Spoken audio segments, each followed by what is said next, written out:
This is Titus Frost, spitting truth, causing glitches in the matrix.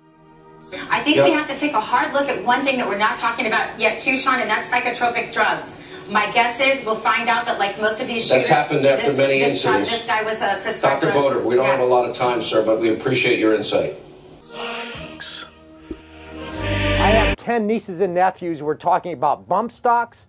We're talking about legislation. Now comes the part where we throw our heads back and laugh. Ready? Ready! A child of God is dead. Cannot we acknowledge in this country that we cannot accept this? I can't do it, Wolf. I'm sorry. We can't do it. Yeah.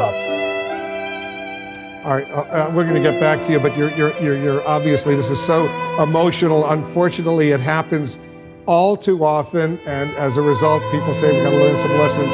Unfortunately, lessons are never learned.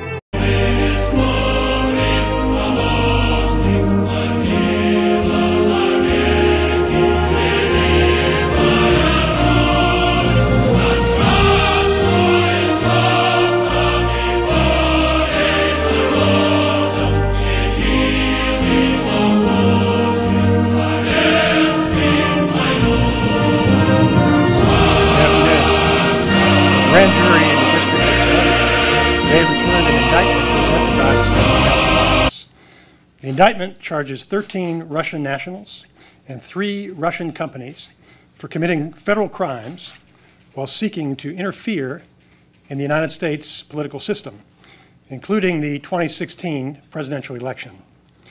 The defendants allegedly conducted what they called information warfare against the United States, with the stated goal of spreading distrust towards the candidates and the political system in general.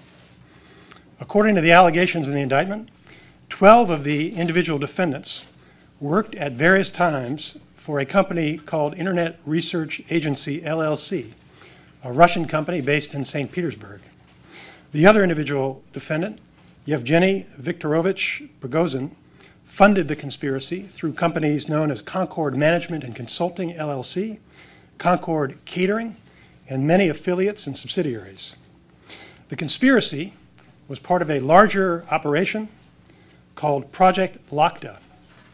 Project Lakta included multiple components, some involving domestic audiences within the Russian Federation, and others targeting foreign audiences in multiple countries. Internet Research Agency allegedly operated through Russian shell companies.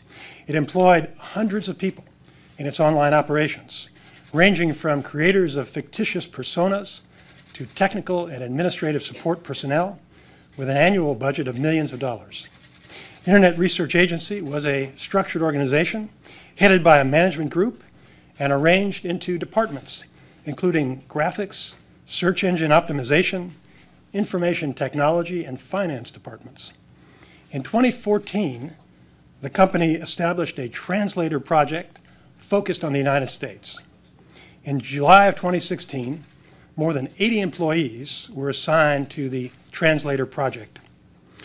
2 of the defendants allegedly traveled to the United States in 2014 to collect intelligence for their American influence operations. In order to hide the Russian origins of their activities, the defendants allegedly purchased space on computer servers located here in the United States in order to set up a virtual private network.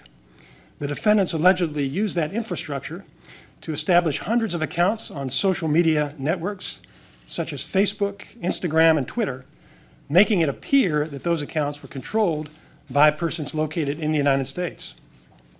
They used stolen or fictitious American identities, fraudulent bank accounts, and false identification documents. The defendants posed as politically and socially active Americans, advocating for and against particular candidates. They established social media pages and groups to communicate with unwitting Americans. They also purchased political advertisements on social media networks. The Russians also recruited and paid real Americans to engage in political activities, promote political campaigns, and stage political rallies. The defendants and their co-conspirators pretended to be grassroots activists. According to the indictment, the Americans did not know that they were communicating with Russians.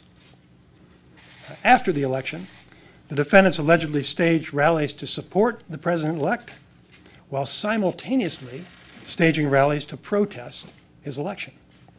For example, the defendants organized one rally to support the president-elect and another rally to oppose him, both in New York on the same day. On September 13th of 2017, soon after the news media reported that the special counsel's office was investigating evidence that Russian operatives had used social media to interfere with the 2016 election, one defendant allegedly wrote, quote, "We had a slight crisis here at work. The FBI busted our activity. So I got preoccupied with covering tracks together with my colleagues," end quote. The indictment includes 8 criminal counts. Count 1 alleges a criminal conspiracy to defraud the United States by all of the defendants. The defendants allegedly conspired to defraud America by impairing the lawful functions of the Federal Election Commission, the United States Department of Justice, and the Department of State. Those organizations of the U.S. government are responsible for administering federal requirements for disclosure of foreign involvement in certain domestic activities. Count 2 charges conspiracy to commit wire fraud and bank fraud by Internet Research Agency and 2 of the individual defendants. And counts 3 through 8 charge aggravated identity theft by Internet Research Agency and 4 individuals. Now, there is no allegation in this indictment that any American was a knowing participant in this illegal activity. There is no allegation in the indictment that the charged conduct altered the outcome of the 2016 election. I want to caution you that everyone charged with a crime is presumed innocent unless and until proven guilty in court. At trial, prosecutors must introduce credible evidence that is sufficient to prove each defendant guilty beyond any reasonable doubt to a unanimous jury. The special counsel's investigation is ongoing. There will be no comments from the special counsel at this time.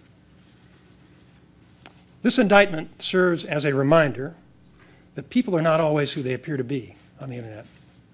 The indictment alleges that the Russian conspirators want to promote discord in the United States and undermine public confidence in democracy. We must not allow them to succeed. The Department of Justice will continue to work cooperatively with other law enforcement and intelligence agencies and with the Congress to defend our nation against similar current and future efforts.